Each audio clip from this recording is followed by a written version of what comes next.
Olá, Namastê, espero que estejam todos bem. Meu nome é José Antônio e hoje eu vim apresentar para vocês nesse segundo vídeo uma postura chamada Uttanasana. Ut quer dizer intenso, ou algo que é feito com deliberação. Tan é o verbo esticar e asana é postura. Então uma tradução próxima, dentro do nosso contexto do yoga, seria a postura do alongamento intenso. Essa postura, dentro dos textos clássicos, considerados clássicos, ela só vai aparecer em 1934 com a edição do livro de Krishnamacharya chamado Yoga Makaranda. Nos outros textos clássicos, como Gheranda Samhita, Hatha Yoga Pradipika, Goraksha Padati, ou mesmo Shiva Samhita, ou mesmo os Yoga Sutras do Patanjali, que praticamente não descreve asana nenhuma, essa postura não vai aparecer. Então, este episódio eu gostaria de dedicar a Krishnamacharya, que na sua modéstia dizia que a maestria de um professor ela é demonstrada pela maestria dos seus alunos. Então, muito obrigado, mestre Krishnamacharya.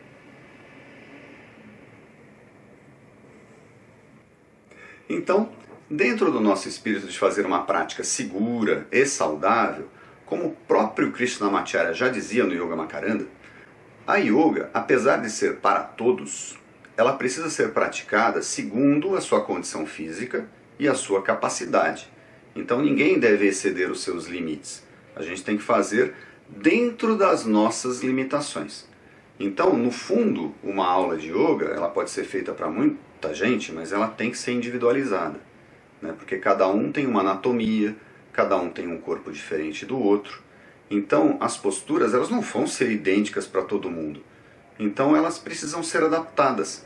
E é o professor que se adapta ao aluno, porque é ele que está instruindo. Mas o aluno ele tem que prestar atenção naquilo que ele está sentindo para se limitar, para praticar segundo a sua capacidade, segundo a sua condição física. O objetivo desse vídeo, inclusive, não é que ele seja uma aula de yoga. Nada vai substituir o seu professor. O importante aqui é que eu mostre para vocês como é feita a postura, em detalhes, para que vocês possam entender a relação da postura com a filosofia e com a mitologia do yoga. Para vocês realizarem a Uttanasana, vocês vão partir então da postura em pé, pés unidos, de preferência os dedos afastados, braços ao lado do tronco, costas retas, olhar em frente. Vocês vão contrair a musculatura das coxas e vão contrair a musculatura do abdômen. E aí vocês vão inspirar e expirar. Quando vocês começarem a próxima inspiração, ao mesmo tempo, vocês vão subir os braços com as mãos paralelas, uma de frente para a outra, até esticar o máximo que você puder os braços lá em cima. Então você vai inspirar, inspirar, esticar, inspirar, esticar, inspirar, esticar. Você pode inclusive arcar o tronco para trás. Você vai dar o maior espaço para que as suas vértebras possam trabalhar. Então esse alongamento inicial ele é muito importante. A partir do momento que você inspirou ao máximo e alongou ao máximo, você vai expirando flexionar o tronco à frente. Nesse momento você vai manter os braços o mais esticado que você puder e vai manter o olhar, vai manter inclusive o rosto olhando para frente. Isso vai ajudar a vocês não dobrarem muito as costas. E aí vocês vão expirando e fletindo o corpo, dobrando o corpo à frente.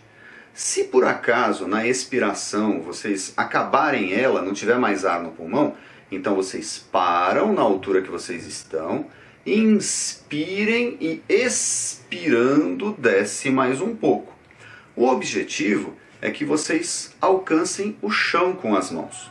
Se vocês conseguirem fazer isso, vocês então vão colocar as mãos ao lado dos pés e, se possível, colocar as palmas também no chão. Note que ainda vocês estão olhando para frente, né? E aí, quando vocês ajeitarem a postura, quando vocês conseguirem posicionar as mãos ao lado dos pés, aí vocês então soltam a cabeça e vocês olharão em direção ao joelho de vocês, à perna de vocês. Essa postura para o Krishnamacharya, ela terminaria quando vocês tocam as mãos ao lado dos pés. Nos outros textos que a gente tem de Hatha Yoga, na maioria deles, ela termina quando vocês soltam a cabeça. Mas é tudo a mesma postura. O Krishnamacharya vai chamar de Uttanasana a postura olhando para frente. E ele vai chamar de Adho Mukha Uttanasana a postura que você solta a cabeça. Mas a gente costuma levar essa postura até essa terminação, quando você solta a cabeça, porque inclusive, quando você solta a cabeça, você consegue relaxar mais o ombro, você relaxa bem os braços e pescoço, e aí você fica numa posição mais confortável para poder ficar 5 respirações profundas. É mais confortável até para você meditar na postura. Por isso que a gente entende que é melhor terminar aí, e não como, por exemplo, o Krishnamacharya, que achavam que eram 2 posturas. Provavelmente ele as fazia em sequência, mas dava simplesmente 2 nomes diferentes, mas era uma sequência, Então, a partir de um determinado momento, se tornava uma outra postura. Entretanto, tem alguns detalhes que eu preciso destacar para que essa postura seja feita de modo seguro e saudável. Se você tem algum problema lombar, por exemplo, espera um pouquinho que eu vou mostrar algumas variações adequadas para você. Agora, se você não tem nenhum problema de coluna, mesmo assim, eu aconselho que vocês façam uma contração abdominal que a gente dá o nome de Mula Bandha. O que é o Mula Bandha? É a contração da musculatura desde o períneo, desde o ânus. Vocês vêm contraindo toda a musculatura até mais ou menos a altura do seu umbigo. E vocês vão manter essa contração durante toda a postura. Vocês vão tentar manter essa contração, assim como a contração das coxas, durante todo o procedimento, até que vocês voltem. Vocês só vão soltar o Mula Bandha depois que vocês já estiverem em pé de novo. Isso é muito importante para que vocês, além de deixar os seus órgãos abdominais mais saudáveis, o seu assoalho pélvico mais saudável, proteger a coluna de vocês. Quanto às variações, vocês podem fazer a Uttanasana com apoios. Se vocês estão, por exemplo, num parque e não tem nenhum tipo de apoio, vocês podem apoiar no próprio corpo. Então, quando vocês flexionarem o tronco à frente, veja, vocês estão flexionando.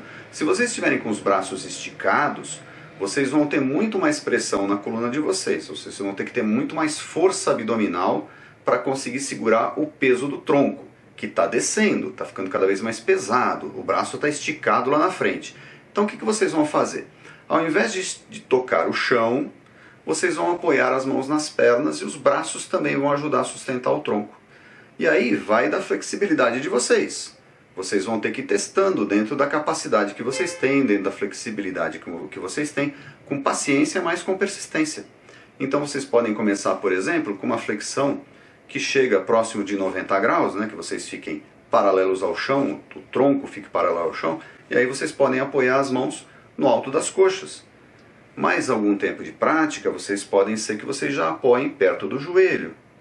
Passado mais um tempo, vocês já estão conseguindo pegar praticamente no tornozelo e dali a pouco vocês já estão tocando no chão e já estão conseguindo colocar as mãos ao lado dos pés. Se vocês conseguirem algum apoio, vocês podem, por exemplo, usar a própria parede, vocês podem usar um banquinho. No banquinho, ou um objeto qualquer, uma cadeira, por exemplo, vocês podem usar em várias posições diferentes, para várias alturas diferentes. E aí, conforme vocês vão se desenvolvendo, vocês vão adaptando o apoio que vocês estão usando para a capacidade física e aquela disposição do momento, porque não é todo dia que a gente está flexível. Se o dia está mais frio, se o dia está mais quente, se você comeu, se você está estressado, tudo isso influencia a postura. E aí o que você tem que fazer? Sempre com muita consciência, perceber como é que você está e perseverar, mas não ultrapassar o seu limite. Quanto à parte filosófica da Uttanasana, eu vou precisar fazer algumas considerações sobre as qualidades para que alguém seja um yogi. Vocês devem concordar que toda atividade que a gente exerce exige um certo nível de preparo. Então, se você quer ser um engenheiro, você vai ter que estudar por alguns anos, se dedicar bastante. Se você quer ser um ator, se você quer ser um padeiro, toda atividade exige um certo nível de preparo. Ela tem pré-requisitos, né? Ou requisitos para que você continue a prática, né? Com yoga também é assim. Esses pré-requisitos, eles são conhecidos como yamas e niyamas. Só que esses pré-requisitos, vocês concordam que os pré-requisitos para um engenheiro pode ser que sejam diferentes dos pré-requisitos para um padeiro? Com yoga também é assim. Se vocês lerem os Yoga Sutras do Patanjali, que é um yoga chamado Raja Yoga, que é um yoga meditativo, ali Patanjali vai apresentar 5 yamas e 5 niyamas. Enquanto que no Hatha Yoga Pradipika, que é um texto que tem como objetivo o desenvolvimento físico e espiritual, mas como um passo no caminho do Raja Yoga do Patanjali, que é o meditativo e o que leva à libertação do mundo material, como esse objetivo é um objetivo mais físico, logo você vai ter asanas no Hatha Yoga Pradipika e você vai ter como objetivo que ele seja um passo para o Raja Yoga do Patanjali. Sendo um passo e tendo objetivos diferentes, ele então vai ter um conjunto de yamas e niyamas diferentes. Enquanto você tem 10 yamas e niyamas no Patanjali, você vai ter 20 no Hatha Yoga Pradipika.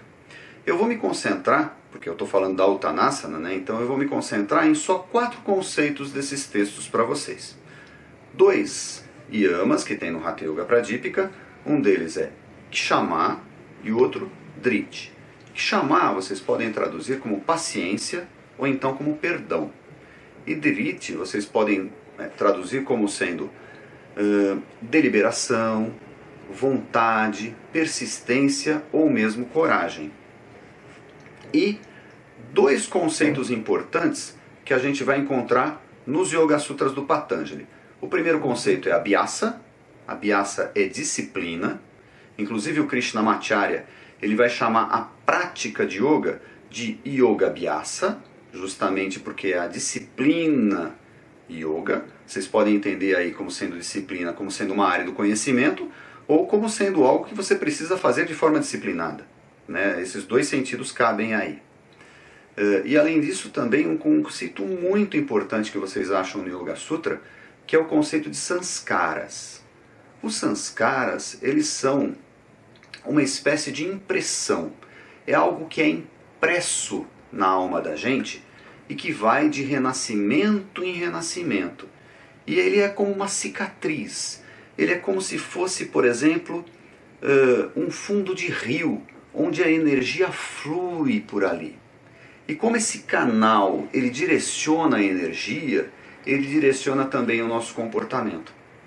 E como é que ele se forma? Ele se forma através dos nossos hábitos. Então, se vocês têm hábitos, por exemplo, a vida inteira, que são hábitos pouco saudáveis, por exemplo, né, você age sempre de uma determinada maneira, isso vai ficar impresso na sua alma, através desses canais. E vai chegar uma hora, na verdade, na vida da gente tem muita coisa que a gente faz meio que sem pensar, a gente faz meio de forma automática, e se a gente faz de forma automática, a energia justamente vai fluir por esses canais. Um dos objetivos do yoga é limpar esses canais, para que você tenha controle sobre si mesmo e vença esses seus próprios hábitos, limpando todos esses canais energéticos e fazendo com que a sua energia flua livremente. Se você fizer isso, você inclusive vai poder mudar os seus hábitos, criar hábitos que sejam melhores para a sua vida, para o planeta e para o seu próprio comportamento e, se você acreditar, para os seus próximos renascimentos. Então, como eu já disse, se vocês observarem os Yoga Sutras do Patanjali, quando Patanjali faz esse compêndio, ele tem um objetivo, né? Então toda atividade visa um fim. E para você chegar nesse fim, você então cria um método, cria um caminho para chegar nesse fim. Quando você pratica yoga, ou quando você pratica qualquer atividade, você precisa, na sua prática, observar o fim, né? Então observar qual é o objetivo daquilo que você está fazendo, então observar o seu método e aí seguir isso de modo disciplinado. Caminhar em direção a algum lugar sem esse método seria a mesma coisa que você tentar caminhar para um lugar desconhecido sem um mapa. É capaz que você chegue, mas é muito mais difícil. Essa é a importância do professor, né? Ou lá no contexto hindu, essa que é a importância de um guru, ou guru, do modo como vocês prefiram falar, né? O guru, ele junto com o discípulo, ele traz então um objetivo, porque ele já trilhou esse caminho. Então ele mostra o caminho que ele já trilhou para o discípulo e explica um método. E óbvio, ele vai individualizar isso, ele vai fazer com que haja um objetivo e um método específico para cada aluno. O aluno então, sabendo qual é o objetivo e tendo uma ideia do método, quando ele realiza a sua prática, ele faz a prática de modo consciente, ele sabe onde ele vai chegar. E aí quando a gente fala, por exemplo, em Kshamā, a gente fala em paciência, a gente não fala numa paciência que é uma espera infinita. Não é isso que é ser paciente. Uma espera infinita é ser preguiçoso.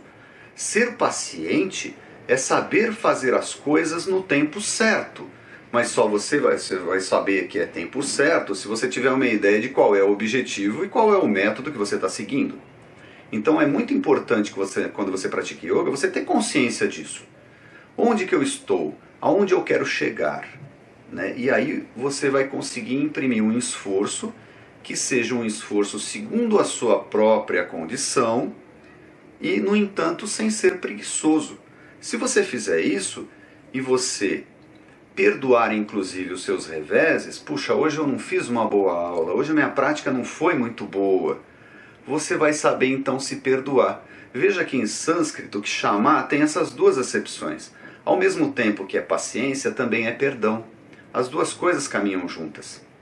Então você precisa ter paciência para atingir o momento certo, com o esforço certo, mas você precisa se perdoar se um dia ou outro você também não for bem. Isso é super importante. Mas você não conquista isso se você não for diligente, se você não tiver persistência, se você não tiver vontade, se você não tiver coragem. Porque o caminho, ele tem lugares desconhecidos, é preciso ter esse espírito de aventura. É uma aventura porque você não sabe se você vai conseguir, mas você precisa acreditar que você vai conseguir. E aí você vai conquistando, no caso de uma postura, né, de um asana, você vai conquistando centímetro a centímetro. É por isso que a Uttanasana, tanto na voz do Krishnamacharya quanto do Iyengar, ela é excelente para combater depressão e, muito provavelmente, ansiedade, porque ela também combate os males do estômago. É justamente por isso, porque ela leva você a superar os seus limites. É fazer alguma coisa que é intensa, alguma coisa que talvez no momento que você começou você tivesse uma dúvida se iria conseguir. Isso é absolutamente natural, mas se você persistir, se você tiver paciência, esperar o momento certo, e esse momento certo ele é único para você, você vai alcançar os benefícios dessa postura. Existe um trechinho lá no livro no Yoga Makaranda do Krishnamacharya, onde ele vai falar a respeito do sanskara coletivo que nós temos, que é essa tendência de querer um retorno imediato de tudo que a gente faz. O Uttanasana ensina a gente justamente a esperar o tempo certo de cada coisa, inclusive o nosso tempo certo. Então perceba, né, como diz o Krishnamacharya, se você entrega uma semente para um agricultor e exige dele o fruto no dia seguinte, ele vai rir da sua cara. Porque um agricultor, ele sabe que a natureza tem seu tempo. Ele sabe que aquelas sementes demoram um tempo para germinar. E cada plantinha demora o seu tempo. As coisas não são no tempo da gente. As coisas são no tempo delas. Então, o Tanasana ensina a gente a ser exatamente como essa semente. A sementinha sai da terra buscando a luz. E a gente, com o yoga, a gente gostaria, né, de escapar desse mundo material para ir para o mundo espiritual. E isso demanda o seu tempo. O exemplo mitológico que eu vou trazer para vocês, que tem a ver com o Tanasana, é o nascimento de Garuda. Garuda era uma águia super poderosa que era inclusive o veículo de Vishnu. Então a gente vai ter que voltar lá para tempos imemoriais, no começo do mundo. Então, no começo do mundo, havia um sábio, um rishi super poderoso, chamado Kashyapa. Ele tinha, se não me engano, 3 esposas. 2 delas eram a Kadru e a Vinata. E as 2 eram super atenciosas com Kashyapa, e Kashyapa ficou tão contente com as 2 esposas que chamou as 2 e falou assim: olha, eu quero conceder uma bênção para cada uma de vocês. E aí as esposas, muito conscienciosas, né, resolveram pedir prole, filhos. Kadru queria ter 1000 filhos. Kadru, ela era uma cobra, então ela queria procriar com Kashyapa e ter 1000 cobras. Vinata era uma ave e ela queria ter só 2 filhos, mas ela queria que os filhos que nascessem dela fossem muito mais poderosos e corajosos do que os filhos da Kadru, do que os 1000 filhos da Kadru. E aí então Kashyapa concedeu para as 2 essa bênção. Então para Kadru, 1000 filhos. Então Kadru optou pela quantidade. Vinata optou pela qualidade. Ela quis só ter 2, mas que fossem super poderosos como o pai. Então, a gente está falando de mitologia, né? 500 anos depois, nascem os 1000 filhos de 1000 ovos de Kadru. E a Kadru fica super contente com os 1000 filhos dela. A Vinata, nenhum dos 2 nasceu. Nenhum dos 2 ovos eclodiu em 500 anos. Ela, impaciente então, e com inveja da Kadru, que era cheia de filhos, tinha uma prole vasta, ela resolveu ajudar um dos filhos dela a nascer. E aí ela quebra a casca e tenta ajudar o filhinho, né, o feto, o bebê. E aí quando ela quebra a casca, ela vê um ser que estava com metade do corpo formado, a parte de cima estava totalmente formada, mas a parte de baixo ainda não estava formada. E aí o filho dela olha para ela, né? Imagina, são todos deuses, né? Então Aruna, que era esse primeiro filho dela, o filho mais velho, olha para a mãe e fala: mãe, por você ter sido impaciente, eu a amaldiçoo, e você então viverá escravizada. Então veja, né? Ele amaldiçoou a Vinata, dizendo para ela que ela algum dia seria escravizada. E ele ainda diz um pouquinho mais. Ele diz o seguinte para ela: se você não abrir o outro ovo e esperar mais 500 anos para ele se formar completamente, o seu segundo filho a libertará da escravidão.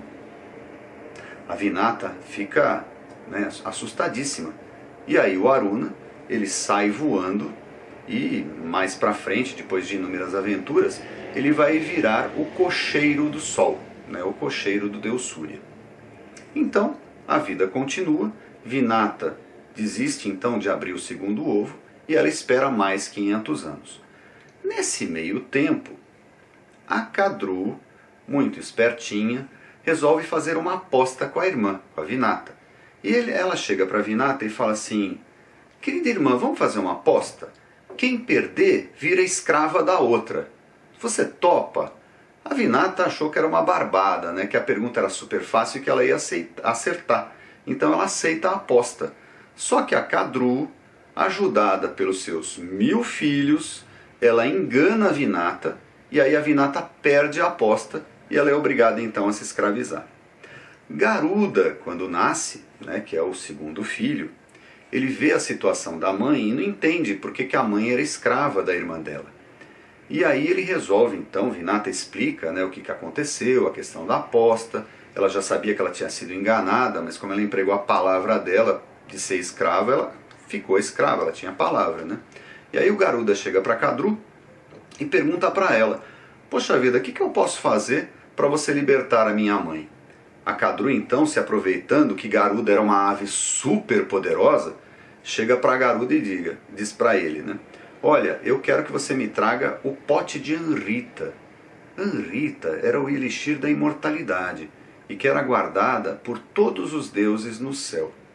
Garuda então, muito corajoso, como a Vinata tinha pedido para o Kashyapa, né, e muito poderoso, como ele tinha pedido, então ele voa para o céu.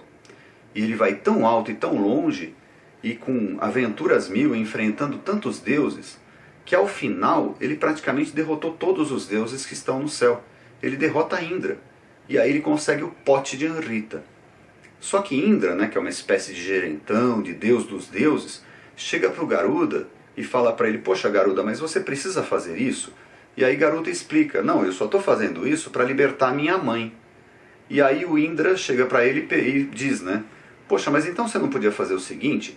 Você leva para Kadru, mas você não entrega na mão dela, deixa um pouquinho longe, porque assim eu tenho tempo de ir lá e roubar o pote de Anrita de novo para o céu.